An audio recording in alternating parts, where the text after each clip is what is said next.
This video is very important because it could possibly hold everything you need to know in order for you to break through your life patterns, in order for you to break through those experiences that keep recreating like cycles and are holding you back from moving on. They are holding you back from actually creating new experiences into your life that you actually want to experience, and are ultimately preventing you from breaking through the matrix, from shifting your reality. And those experiences could be in the shape of, this reoccurring relationship pattern in which you keep falling in a toxic relationship over and over again, or this inability of your to actually succeed in some business idea or in your job, or it's your inability to make above a certain amount of money, and many more. And it all has to do with what is probably the darkest coping mechanism we continuously and consistently indulge in, non-intentionally and unconsciously indulge in for our entire lifetime.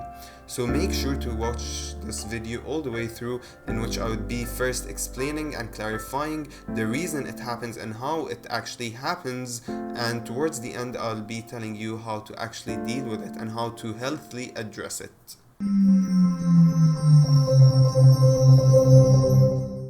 Now, the ego needs to recreate everything that it feared and could not control.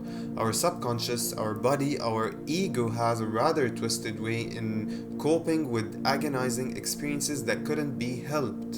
And that's what keeps us stuck forever in generational patterns that might have even been passed to us by our parents. And that's what I mean by the darkest coping mechanism that we non-intentionally, non-consciously, continuously indulge in.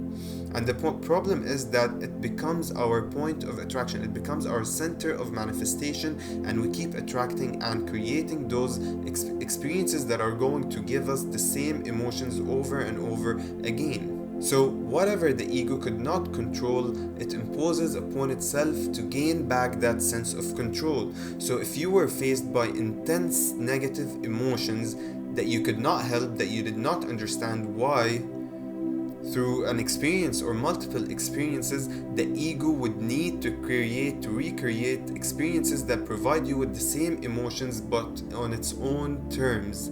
And the reason is that this is to enhance its survival, because whenever it's faced by those emotions, whenever it's faced by such intense experiences, and it's helpless, and it feels helpless towards those experiences, it feels its survival being threatened. But when it indulges in them on its own terms and it recreates experiences that give it the same emotions, it knows that it could live through them safely. It knows that it does not have to feel threatened when it experiences those emotions.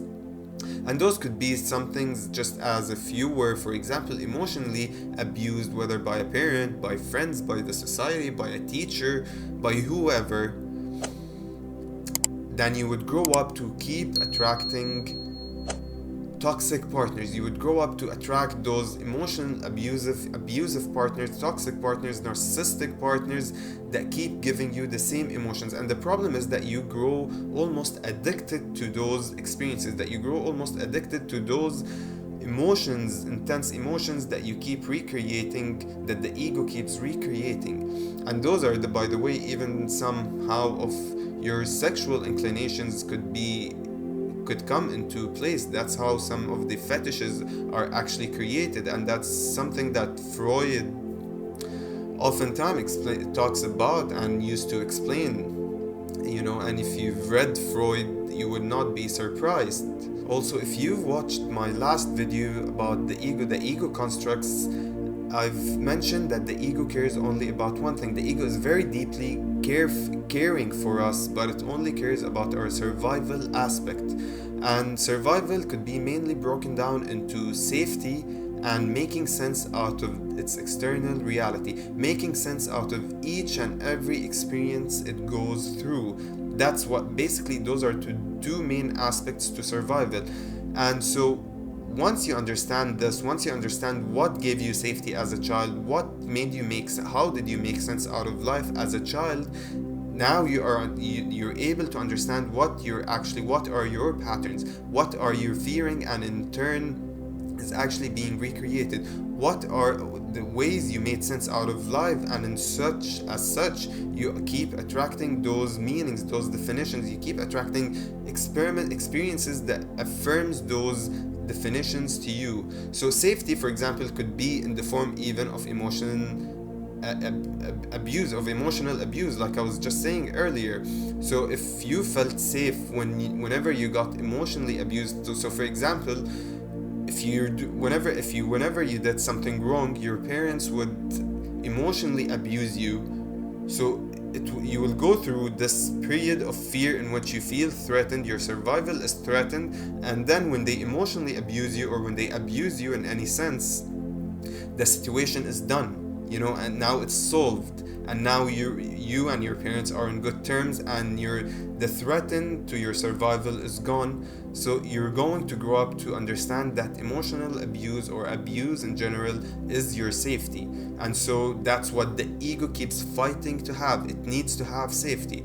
Similarly, if you made sense out of life by defining yourself as a failure, by giving false meanings to yourself, if for example you continuously were embarrassed or put in situations that embarrasses you or humiliates you, whether by peers, whether by your parents, whether by the society, whether by a teacher, again, whomever it does not matter. But if you were faced by such experiences that made you feel shame or embarrassment or humiliation, and then you translated that into a meaning that I must be a failure, if you had no one to explain it to you, if you had no one to clarify to you that it just happens, that it might be a part of life, that it does not ultimately mean that you are bad, or you're unworthy, or that you are a failure, or that you are a loser, then the ego is going to make sense out of it by whatever way it can. And the normal ways it copes with is by assigning false definitions, and that is things such as I'm a failure, that's why I'm experiencing those situations. I am a loser, I'm unworthy, I'm unlovable, I am awkward, I don't deserve love, I don't deserve success, and that's why I'm experiencing those experiences. And in return, you will grow up to understand that those are the things you need to create in your life to feel good. Those are the things you need to create in your life, you need to attract and manifest in your life to feel safe and to make sense out of everything in your life. And the problem is, like I was saying, this becomes your center of attraction. But another problem is that you grow addicted to those. The ego grows very dependent and reliant on those constructs. And what I mean by that is, once you try to shift your reality, once you try to do anything that's opposing to those definitions, that is opposing to, like if you're, for example, now you're going to even feel weird and uncomfortable if you, for example, found a loving, caring partner, and you grown used to actually be with toxic partners, to attract toxic partners, to feel safe around toxic partners, to feel love through toxicity and emotional abuse. Once you manifest a good person, once you manifest someone who truly loves you and cares for you, you're going to feel awkward, you're going to feel unloved, you're going to feel as if you're uncomfortable, your survival is being threatened, that something wrong is going to happen, that this cannot be true, that there's no way I'm deserving of this, that this must be just all a facade, and it holds deeper meanings that are threatening to me. All of these things start, surfacing up once you try to go against those deeply embedded beliefs, those deeply embedded self-beliefs and false definitions and false meanings. And this makes you addicted to living in the same reality, and you keep recreating those life and it becomes so very hard to actually break through those life patterns and shift your reality. That's why most people are unable to actually shift their realities, are unable to actually stop recreating from their past and create a new reality in which it's completely opposite from how you've grown up and whom you used to be and what reality you used to live and what successes you used to face and what amount of money you used to have and what type of partners you used to live with and what type of people you used to be around. That's why, and once you start breaking through those things, there will be a fight back. The ego will do everything possible to keep you stuck in those survival in those safe emotions, in those survive in yours according to its survival instinct. So now that you understand that the ego creates what it fears, it's time to know why you're actually attracting. This actually clarifies to you how you're actually attracting and manifesting your external reality. So if you want to know more about your external reality, ask yourself, what do I truly fear? What am I fear? Is it fear of confrontation? Is it fear of success? Is it fear of humiliation? Is it fear of embarrassment?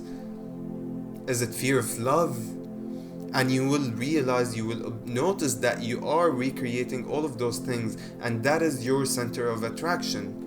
And this is the biggest problem, this is the bigger problem, because if those are the deeply embedded beliefs in your subconscious, and your subconscious is where you attract from, because your subconscious are your true feelings, are your emotions, are what is you are ultimately aligned with and are in perfect resonance, vibrational resonance with, and that's where you attract from.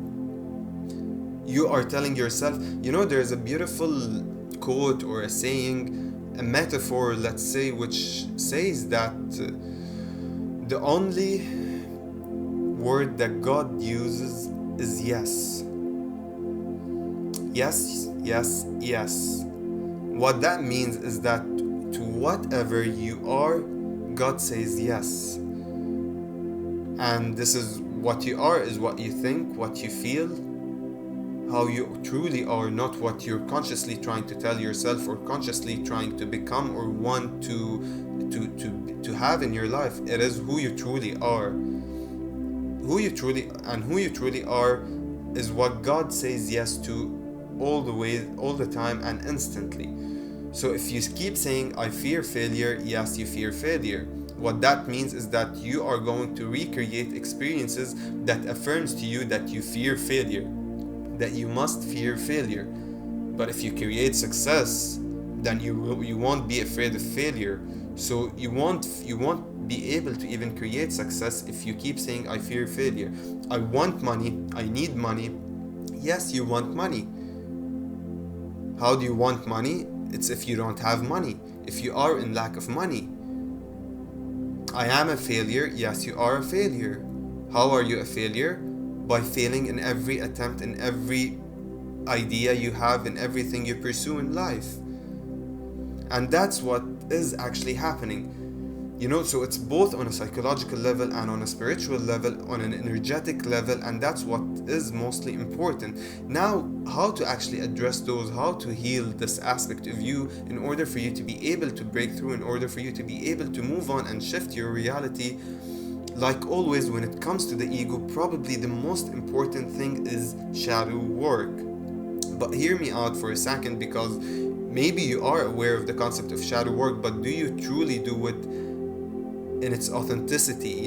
Is it because whenever you start doing shadow work, the ego will even try to fake things from your perspective in order for it to make sense to you, in order for it to give you the feeling that you had moved on.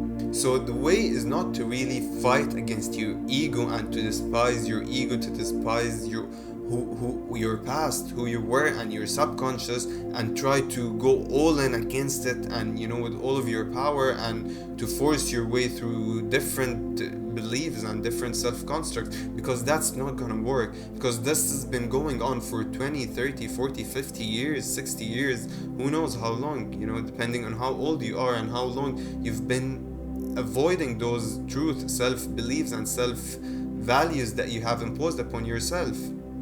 So the healthy approach, the right approach, is to actually introduce your ego to who you are becoming. Introduce your ego to your higher self. You are still going to face friction, you are still going to face resistance, but this is a more fluent approach. And because it's not like you're going in and telling the ego, okay, we're going to change everything we've learned so far, everything that we made us feel safe and made us feel that we have a better rate of survival and made us make sense out of life. We're going to change everything and shed our skin, basically shed our mind into a completely new thing. But here you are telling it, you are first showing to yourself, you are first showing to your ego that there is better way, that there is a better way, that there you are more than just this body, that you could be safe by not actually indulging in those experiences, that you could feel safe and happy and make sense out of life through a different meaning. And in order to do that, you have to first be in tune with who you truly are. You have to become aware of your higher self. You have to acknowledge that you have the entire power of creation, that the energy of everything and everyone in existence flows through you. Once you are aware of that, once you are aware of your higher aspect, you are able to shift into a higher dimension, into a higher reality. And so once you are in tune with your source energy, this is when you introduce your ego. So for example, you go into meditation and you are pulling away from the ego, because in meditation you pull away from the ego, or you just go in nature. Not necessarily, because I always use the example of meditation, so for this time I'll tell you, go in nature or go exercise. Go exercise something that's not necessarily very intense, like go for a run, go for a jog, and or just go in nature and be with yourself. Don't try to be something else, and don't fall into your ego constructs. Don't think about your normal thoughts. Don't fall into your normal rhythm. Don't go to your normal feelings. Just be present. That's the perfect way to describe it, whether it's in meditation, whether it's in exercise, whether it's in nature, whether it's in yoga, whether it's in prayer. The thing I want you to know, the thing I want you to feel is to be present. That's all that matters. So whether you do it through any of these aspects, any of these exercises, it does not matter. Once you are present, the ego is going to start bringing up stuff that makes you feel like your normal self, the way you actually used to feel. So it's going to bring ideas into your head that are from your past, or ideas that reaffirms the concept that we are still on the same path. We know that we are unworthy and we are undeserving, and that love comes in the language of emotional abuse, that we are not meant to make above this certain amount of money because we are in lack, and abundance is so far-fetched. It's going to keep bringing ideas that reaffirms those emotions. Now the thing is that they are not very conscious, so they are not very sharp, as the way I say that, as the way I mention it, but rather they come in the form of experiences or thoughts, or that awaken some emotions within you, and those emotions are essentially tied to those definitions, to those meanings. Because if they were very surface like, if they were very sharp and direct, then everyone would be able to address them, but that's not the case. And so what happens is that once these surface, you just acknowledge them, but let them go. Understand that they are going through you. Understand what you are truly fearing. Understand what has been holding you back. Understand what false definitions have been constructed by your ego, and just remain silent. Don't get overly reactive to them. Don't feed them any more further. Don't start bringing more ideas that feed the same constructs, that feed the same patterns, but rather just let them surface and disappear, surface and disappear, surface and disappear. And then you would be just, the ego would first, and it would be aggressive at first, but then the ego would start to gradually calm down. Okay, it would understand that, sure, okay, I can be safe without resorting to those emotions. We're not feeding those similar emotions, those same ideas, those same thoughts, those same actions, but yet I am safe. There's nothing threatening my survival. And that's how you are introducing it gradually. Okay, so now, and bit by bit, you could go more aggressive, if you will, if you could go more deep, and you could really explore that shadow aspect to you, and bit by bit the ego will start giving and yielding into who you are becoming, to who you truly are, but just awakening to the fact recently, or at that point, it will start giving into that concept. It will start giving in that we are more than our past, that we are more than those external experiences we went through years ago, or even days ago, or whatever, depending on what you are trying to address or what trying to heal. And it will give in to this idea that it's unnecessary, it's not the true safety. We are actually more than just that. We are detached from our true self value. Our true self worth is detached from all of those external things, because we are, the ego is not aware that you can be without it. The ego thinks that it is everything, that it is your mind, that it is your conscious, that it is your higher self, that it's not aware of the concept of being a higher self, of being a connection, an extension of the infinite source. And now it becomes aware. So you're rather awakening the ego rather than, killing the ego, such as ego death and versus ego awakening. And now it will be more yielding and more accepting, and it will start pushing you towards that. It will start defining new meanings and making new definitions, which are now you are actually consciously practicing. You are consciously embedding into your mind, into your truth, because now you have awakened and you are consciously seeking out who you truly are, exploring who you truly are, seeking in rather who you truly are. And the ego will come to want more of that, because it's going to feel safe, it's going to feel happy, it's going to feel joy, peace, because once you tune in, everything is all most of your emotions are going to be high vibe. You're going to be so very highly vibrational frequency. Your frequency is going to be very high vibe, that you're going to feel so much joy, so much peace, so much bliss, that even you are going to feel high without any external substance, without any external influences.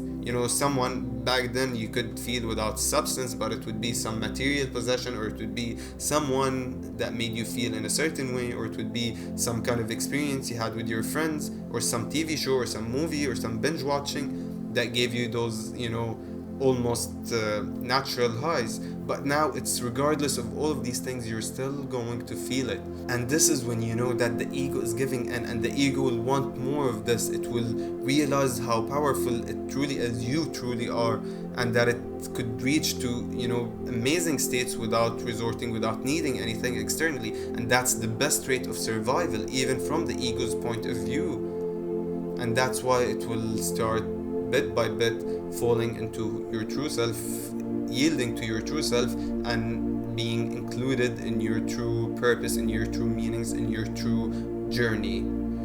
Thank you for tuning in to another video by AF's Conscious Frequency. Don't forget, if you enjoyed the video, to like and subscribe and share with whomever might need to hear this.